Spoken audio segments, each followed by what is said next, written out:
بسم اللہ الرحمن الرحیم۔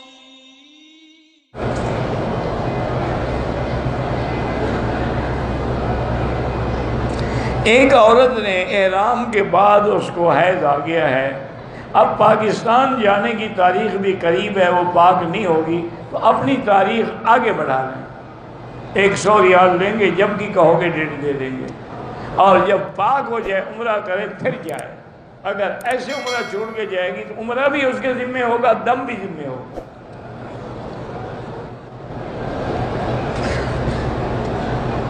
ایک شخص بوڑھا اپنی بوڑھی بیوی کے ساتھ آیا، اس نے اپنا کندھا 3 چکروں کے بعد کسی شخص کے کہنے پہ ننگا کیا، کوئی ٹھیک ہو گیا۔ اس کی بیوی نے اپنا نقاب بھی اتارا اور منہ کھلا رکھا، کوئی حاضر نہیں، عمرہ ہو گیا، بالکل ہو گیا، اس کو منہ کھلا ہی رکھنا تھا۔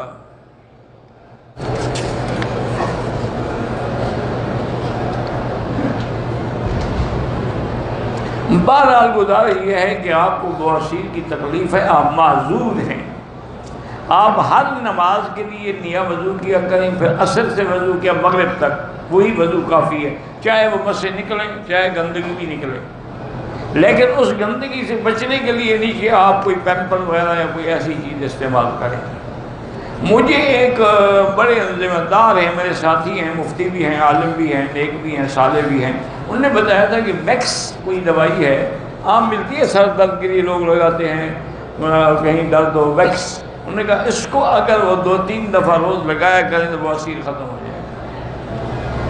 اللہ عالم۔ ایک آدمی نے حلق سے پہلے غسل کر کے کپڑے 2 گھنٹے کے بعد حلق کرایا، انشاءاللہ دم تو نہیں ہے، 10-20 ریال خیرات کر دو۔ شادی کے لیے نئے کپڑے زکوٰۃ میں بنا کے دے دیں، ہاں دے سکتے ہیں، یا شادی کے لیے جو نئے کپڑے بنائے تھے آپ وہ زکوٰۃ میں دینا چاہیں وہ بھی دے سکتی ہیں، آخر اس پہ پیسے لگے ہیں نا۔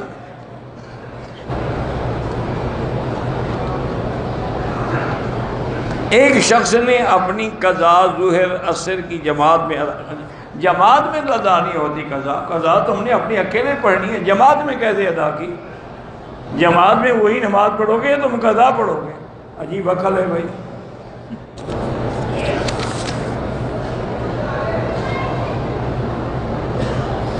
میرا بھائی گزارش یہ ہے کہ جو علماء یہ کہتے ہیں آپ کو کہ حضور نے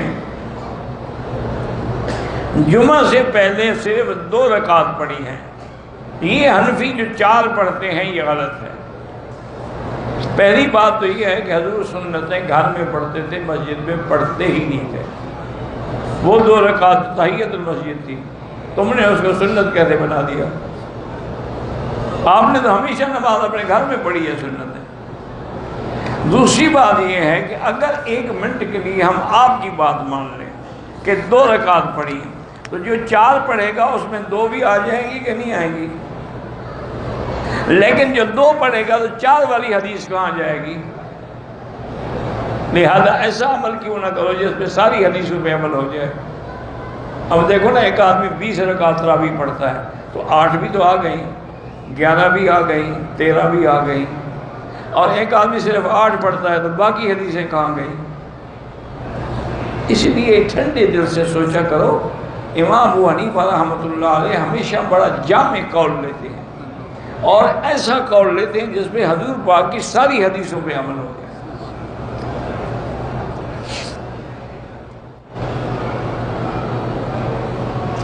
میاں بیوی صبح سفر کے لیے نکلنا ہے تو اس رات میاں بیوی اپنے مل سکتے ہیں؟ کسی میں مولوی صاحب نے کہا تھا کہ نہیں، اس وقت نہ ملنا، سفر سے واپس آ کے ملنا، تاکہ سارا رستہ اس کے دماغ میں شہوت سوار ہے۔ اچھا فتویٰ دیا ہے اللہ کے بندے، یہ تو حدیث میں ہے، حکم ہے کہ احرام باندھو، احرام باندھنے سے پہلے اگر بیوی ہو تو اس سے مل لو، تاکہ تمہاری شہوت جو ہے، خیالات یا فاسد جو ہے وہ مٹ جائیں۔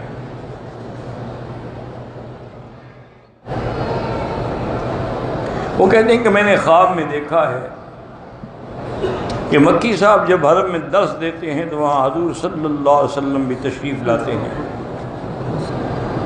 تو مجھے ان کی تصویر دیکھ کے بڑی خوشی ہو رہی ہے کہ جس کے درس کی تائید اللہ کے نبی فرماتے ہوں صلی اللہ علیہ وعلی آلہ وصحبہ وسلم تسلیما کثیرا کثیرا۔ بیٹی آپ کا یہ خواب الحمدللہ انشاءاللہ مبارک ہوگا، اور اللہ تعالی ہمیں دعا کریں کہ سرکار دو جہاں کی امت اور سرکار دو جہاں سے محبت اور سرکار دو جہاں کی شفاعت حشر میں، نشر میں، قبر میں نصیب فرمائیں۔ اللہ آپ سب کو بھی نصیب فرمائیں۔ بہرحال بعض مبشرات ہوتی ہیں۔ مجھے پہلے بھی ایک دوست نے، مجھے جہاں تک یاد پڑتا ہے اس کا نام احمد حسن ہے، ہو سکتا ہے مجھے غلطی بھی ہو، اس نے مجھے حرم شریف میں آ کے بیٹھ کے خواب سنایا۔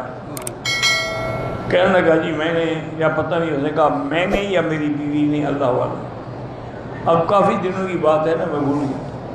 خواب دیکھا کہ حضور صلی اللہ علیہ وسلم تشریف فرما ہے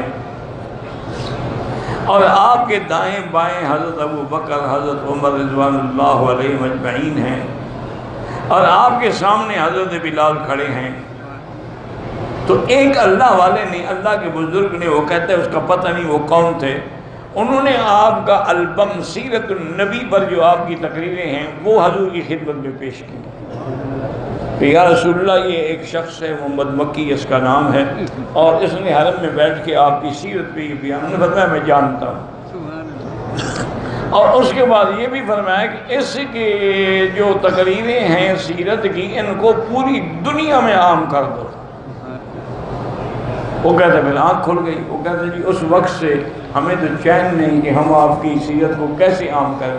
اب وہ لگا ہوا ہے بیچارہ، یعنی کیسٹیں بنا کے، سی ڈی بنا کے، کتابیں بنا کے، ترجمہ کر کے، اور وہ یہ بھی کہتا ہے کہ میرے خواب کے سچے ہونے کی دلیل یہ ہے کہ میں نے اس کام کے لیے کسی سے پیسہ نہیں مانگا، لیکن مجھے ایسے پیسے آ رہے ہیں جیسے بارش برس رہی ہے، اور سب نے یہی لکھا ہے کہ یہ سیرت کے البم بناؤ اور تقسیم کرو، اور میں لگا ہوا ہوں، کر رہا ہوں۔ تو ہو سکتا ہے انشاءاللہ اللہ کا اس کا بھی خواب سچا ہو، مبارک ہو، ورنہ ہم تو اس قابل نہیں ہیں، لیکن حضور تو سب کے لیے رحمت ہیں۔ تو وہ جہاں اللہ والوں کے لیے رحمت ہے، ہم گناہگاروں کے لیے بھی رحمت ہے، بلکہ ہم تو زیادہ محتاج ہیں ان کی رحمت کے، کیونکہ بندے کے کپڑے گندے ہوتے ہیں تبھی دھوبی دھوتا ہے، ہم گناہگاروں کو تو آپ کی رحمت کی زیادہ ضرورت ہے۔